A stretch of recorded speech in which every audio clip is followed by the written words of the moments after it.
大家好，我係 Good Channel Thai 對路泰國嘅潘永啊。今集企業出海泰國錦囊將會向大家發出一個緊急嘅預警。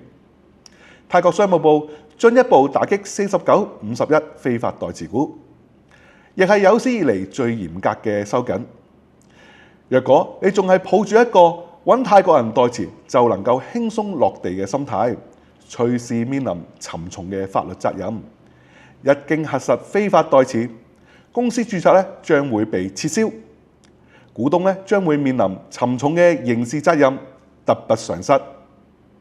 泰國商業發展局簡稱 DBD 公布一份最新嘅指引，喺2026年1月1號開始，所有涉及外資同埋牽涉有泰籍股東嘅公司將進一步嚴格審查。其泰籍股東必須證明有能力出資及提供相關財富及收入來源證明。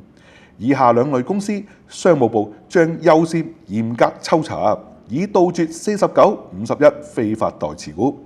一、泰外合資公司，外資持股比例低過50%。二、全泰資公司，雖然冇外資股東，但由外籍董事擁有簽字權。泰國商業發展局亦規定，合資公司申請註冊時，泰籍股東必須提交個人銀行月結單，並覆蓋出資日前連續3個月。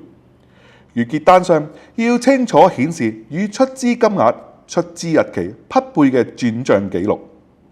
簡單嚟講，冇得再假出資。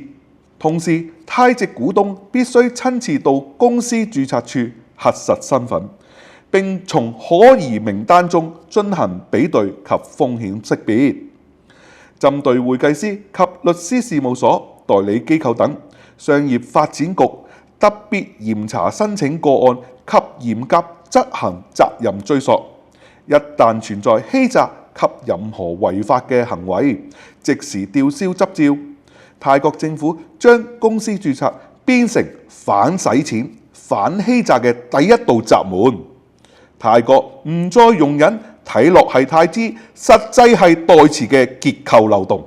出海企業必須要合法合規營商咧，先至會無後顧之憂。外資企業可以喺 IEAT 自由貿易區裏邊成立100% 全外資泰國控股公司。